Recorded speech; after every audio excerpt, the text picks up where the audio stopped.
The 14 defining characteristics of fascism. I'll also bring that up this week. Which is, fascism is kind of related to Germany, but is no more German than communism is to Russia or China. All rolled out by the same largely hidden element, all rolled into labelling countries and their people, when it is a hidden program that has gone on for thousands of years. Now, all Americans should take note of this in particular.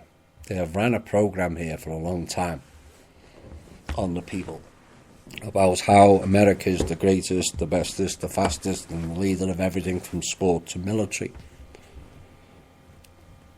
But it's a program, and it's a false mask program to hide the real intentions. In the UK, we called it buttering people up.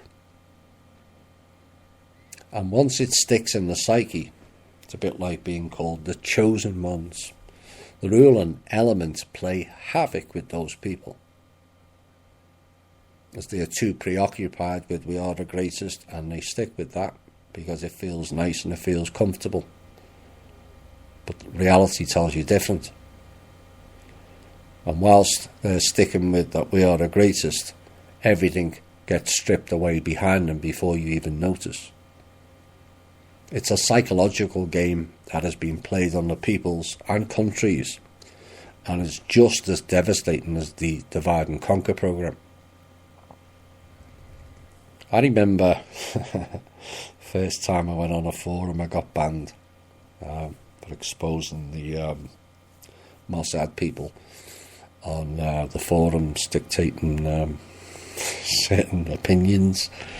But before I got banned, I was on a mainly American forum, Disclosed TV it was called, and I think it was somewhere, or was the one before that, maybe the one before that, around 2000, the middle 2000s time, and I was reading what people said mainly, and then I would chime in with a hammer and watch how it all unfolded. And my hammer that particular day was America is the Fourth Reich. And the replies was, don't talk stupid. You don't think us Americans would fall for that, do you? And my reply was, you already have. Look around. Not possible. And there was mass indignation was abound, except one person who says, you know, I never thought that, but I can see where you're coming from. But we have the Constitution and a Bill of Rights. And my reply was, when you research deeper, you'll find you have neither. It's all an illusion. So let's see how many boxes it ticks. 14 different characteristics of fascism. 1. A powerful and continuing nationalism. 2. A disdain for human rights. 3. An identification of enemies as a unifying cause.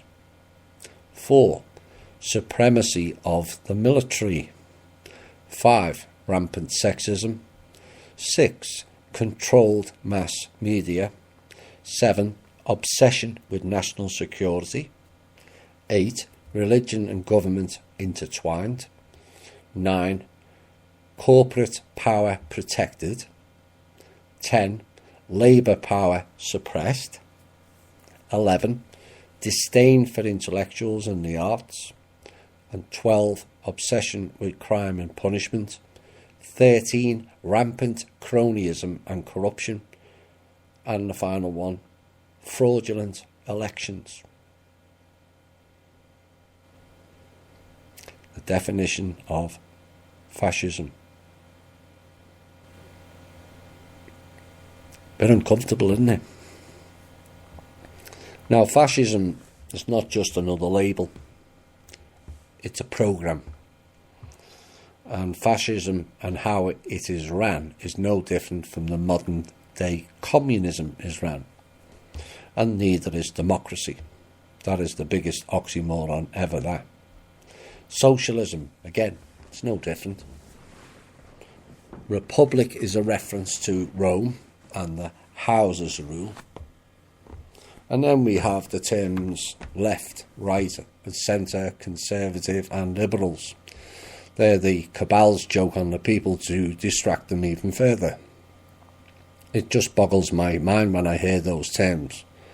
Because when you really step back and think on it, absolutely zero of it makes any sense.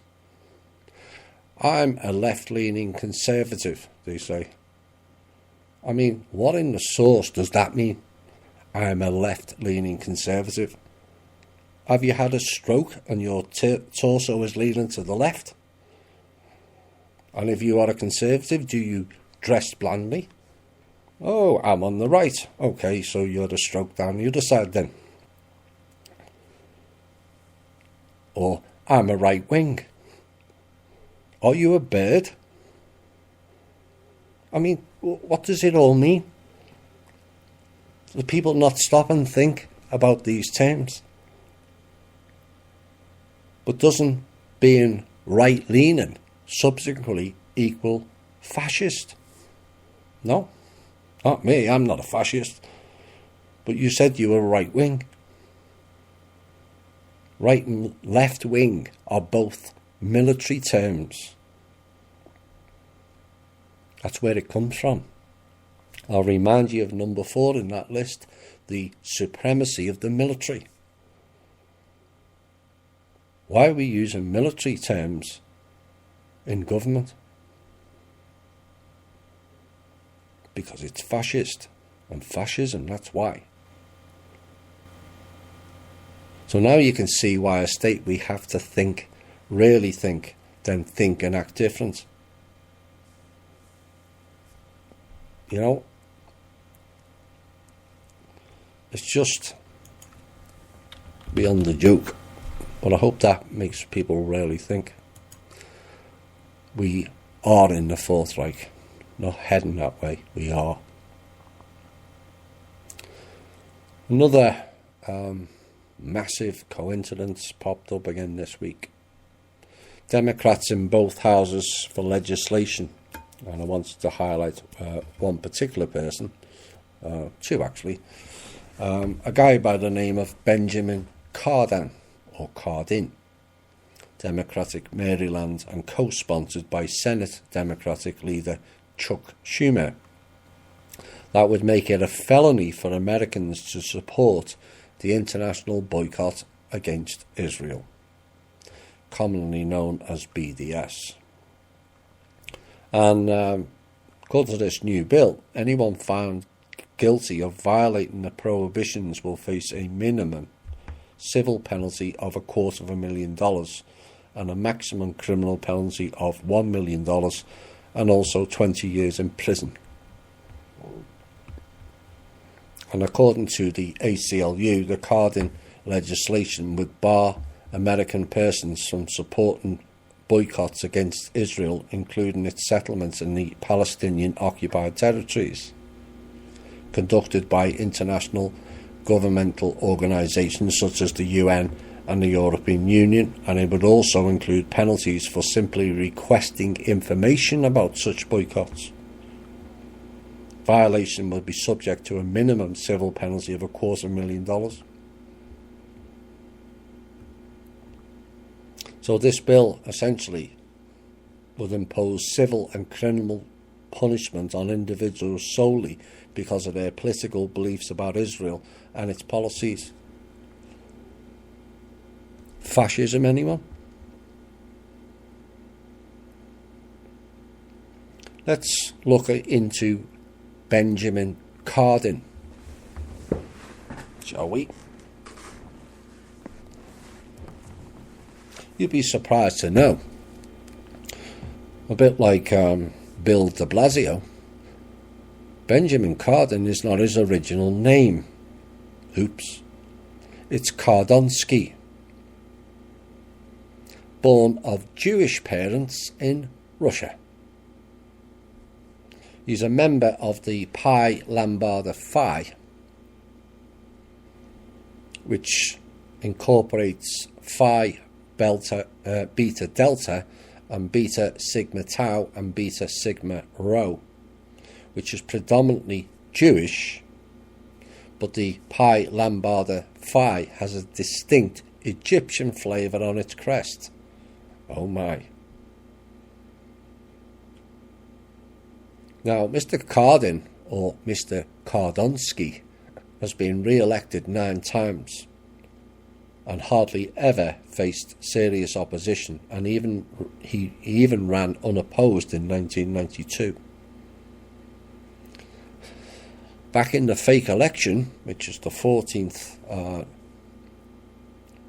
description of fascism, of fraudulent elections, back in the year 2000, a round of redistricting, his district was completely redrawn to add significant portions of Anne Arundel County, including the state capital of Annapolis. His last, or his 2 previous opponents, both hailed from Anne Arundel and nearly carried the district's portion of that county. Benjamin Cardin, whose real name is Benjamin Cardonsky. Again, Jewish parents, this time born in Russia, probably one of the Bolshevik crew. People need to wake up.